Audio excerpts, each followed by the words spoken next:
नमस्कार दोस्तों, मेरा नाम है आर्यन और आप देख रहे हैं स्टोरी विद आर्यन। तो आज की हमारी कहानी सलमान खान की है कि कैसे उसके गैलेक्सी अपार्टमेंट पे लॉरेंस बिश्नोई के द्वारा हमला किया जाता है। तो अगर आप हमारी इस चैनल पे नए हो तो हमारी इस चैनल को सब्सक्राइब कर लेना और बेल आइकन को प्रेस कर लेना। ऐसा करने से हमारी आने वाली वीडियो आपको टाइम से पहुंचेगी। तो चलिए ज्यादा टाइम ना लेते हुए आज की इस कहानी को शुरू करते हैं।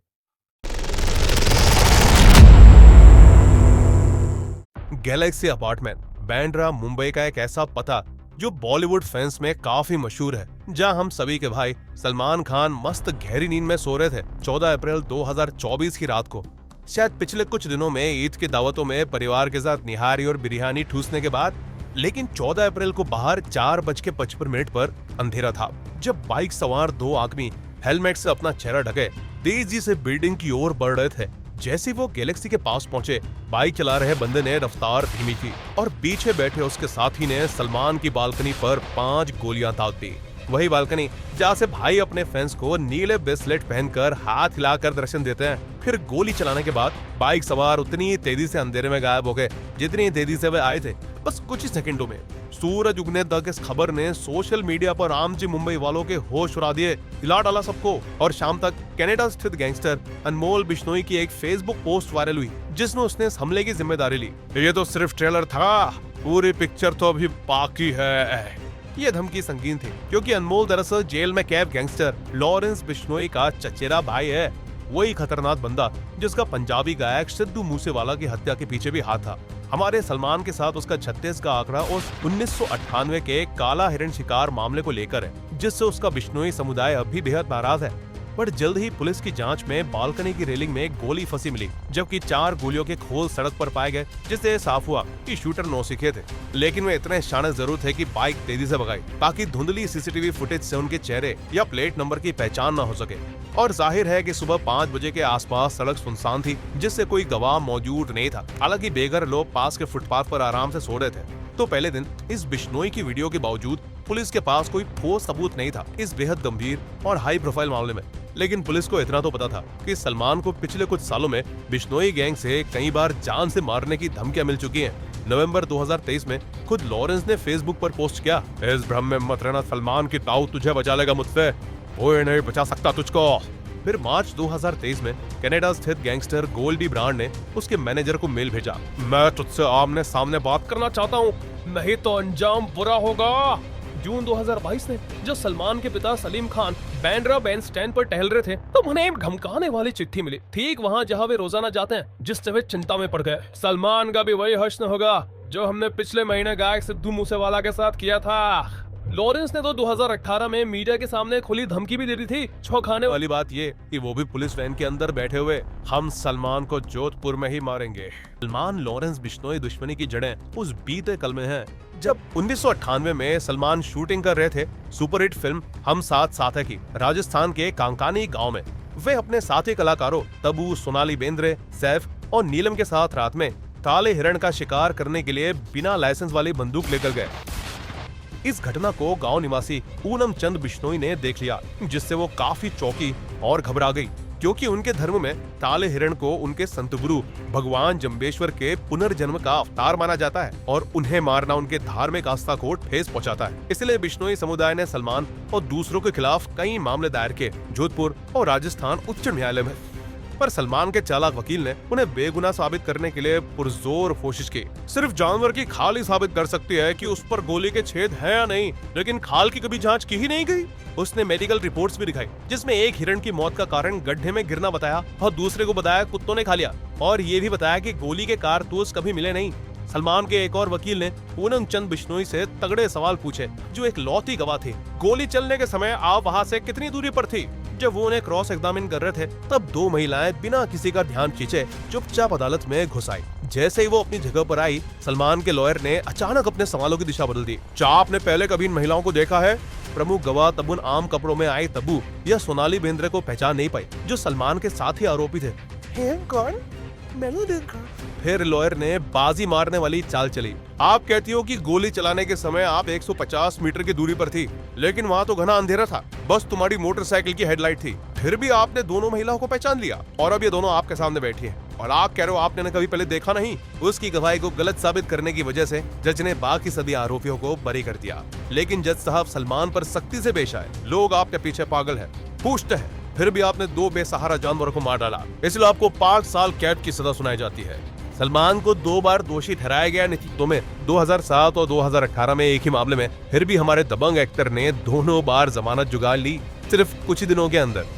अदालतों से न्याय न मिलने के कारण लॉरेंस खुद न्याय लेने के इरादे से पिछले कुछ सालों से खान को जान से मारने की धमकी देता आ रहा है, और अब मुंबई में अपना दबदबा जमा कर खौफ फैलाने के लिए उसने सलमान पर हमला किया। और बता दें, दरअसल ये काले हिरण का बदला तो सिर्फ एक मुखौटा है, उसके पीछे बिश्नोई गिरोह का असली मकसद तो 90 के दशक का भयंकर जबरन वसूली का योग मुंबई में वापस लाना है। जैसे जब दाऊद इब्राहिम और छोटा शकील कभी अंडरवर्ल्ड पर राज किया करते थे, और अब अनमोल बिश्नोई के कुत्तों के नाम बन के रह गए हैं। यही बात एनसीबी महासचिव डॉक्टर जितेंद्र आवाड को कथित जबरन वसूली कॉल, वो भी गोलीबारी के महज 14 दिन के अंदर, इस बात को साबित करता है। 2 करोड़ जमा कर, वरना तेरा भी सलमान जैसा हाल होगा।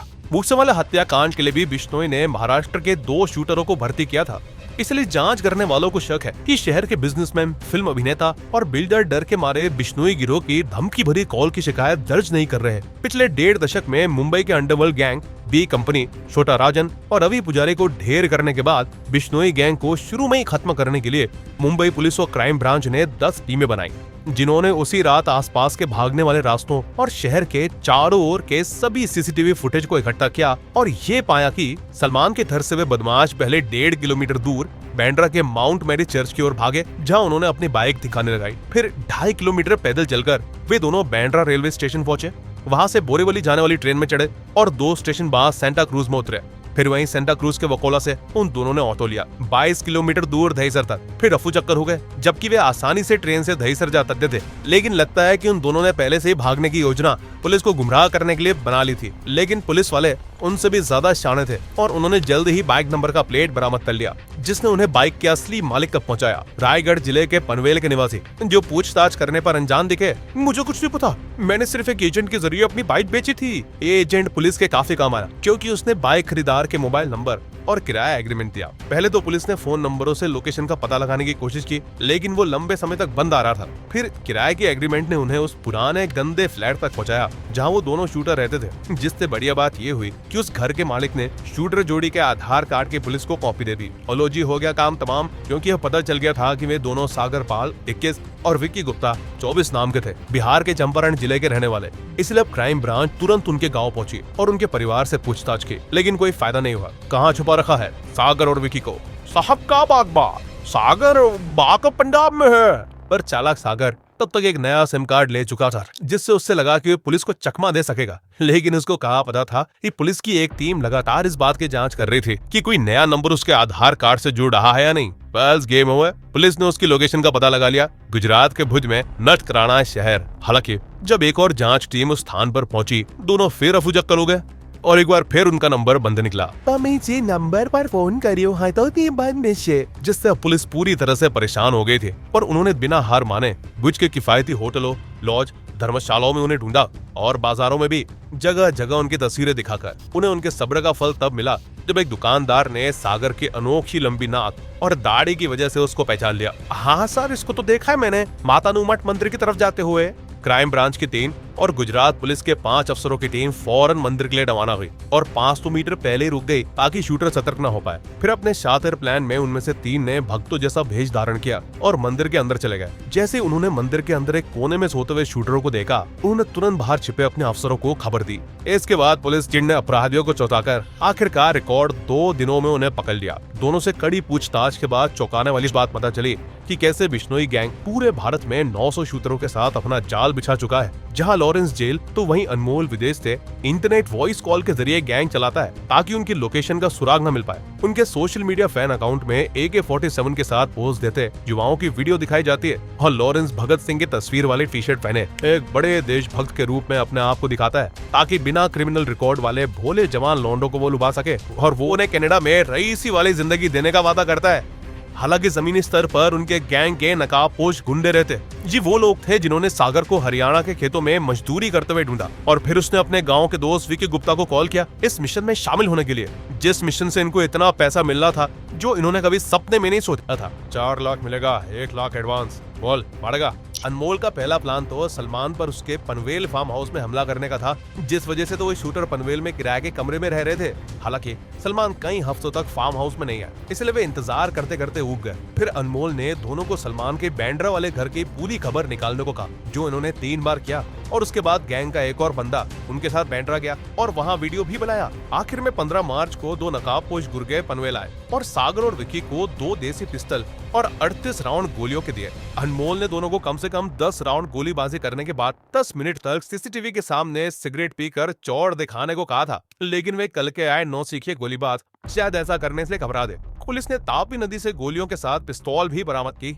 जो उन्होंने भुज की ओर भागते समय ट्रेन से फेंक दी थी। दोनों हथियार सप्लायर को उनके शहर फाजिलका से गिरफ्तार किया गया, जो पंजाब में लॉरेंस बिश्नोई के गांव फिरोजपुर के पास ही है। बताइए, बिश्नोई का खौफ इतना है कि एक सप्लायर ने अपना मुंह खोलने की बजाय पुलिस हिरासत में ही आत्महत्या कर ली। और आखिरकार गैलेक्सी की वीडियो रिकॉर्ड करने वाले बुर्गे की गिरफ्तारी के बाद पुलिस को कथित तौर पर शहर के कई नामचीन लोगों के बंगलों के वीडियो मिले हैं, जिनकी जांच के चलते खुलासा नहीं किया गया। मुंबई पुलिस ने अनमोल बिश्नोई के खिलाफ लुकआउट सर्कुलर जारी किया, लेकिन भारत कनाडा संबंध थोड़े ठंडे होने की वजह से अनमोल जब तक कनाडा में है तब तक उसका कोई कुछ नहीं उखाड़ पाएगा। गिरफ्तारियों का सिलसिला जारी रहा 2 महीने बाद भी, जब पुलिस ने पनवेल में बिश्नोई गैंग के 4 और गोलीबाजों को पकड़ा, जिन्होंने खुलासा किया कि 60 से 70 और लड़कों को मुंबई, रायगढ़, नवी मुंबई, ठाणे, पुणे और गुजरात में तैनात किया गया था सलमान की गतिविधियों पर नजर रखने के लिए। और ये भी कि बिश्नोई गैंग पाकिस्तानी हैंडलरों से शायद AK-47 जैसे हथियार खरीद रहे हैं। वहीं दूसरी तरफ बिश्नोई समुदाय बिल्कुल भी हिंसक नहीं है, क्योंकि उनके बिश्नोई पंथ के 29 सिद्धांत माफ करने में यकीन रखते हैं। साथ ही ये लोग पेड़ों को बचाने के अहिंसक चिपको आंदोलन के लिए जाने जाते हैं। ये इतने बहादुर हैं कि एक अनिल बिश्नोई ने कई बार बंदूक की नोक पर अपनी जान जोखिम में डाली है। सैकड़ों शिकारियों से लड़ने, उन्हें पुलिस के हवाले करने 1 लाख काले हिरण और चिंकारों की जान बचाने के लिए जाने जाते हैं। इन्होंने 3 फुट लंबा 800 किलोग्राम का काला हिरण स्मारक बनाया है कांकाणी गांव में, ठीक उसी जगह जहां काले हिरण की मृत्यु हुई थी। पिछले 25 सालों से वे बस सलमान खान की माफी का इंतजार कर रहे हैं। अगर वो हमारे मंदिरों में आए और माफी मांगे तो हम उन्हें माफ कर सकते हैं। शायद वक्त आ गया कि हमारे भाई जागे और उनके इस दुख का सम्मान करें, कम से कम नैतिक तौर पर ही सही, क्योंकि यही होता है बीइंग ह्यूमन।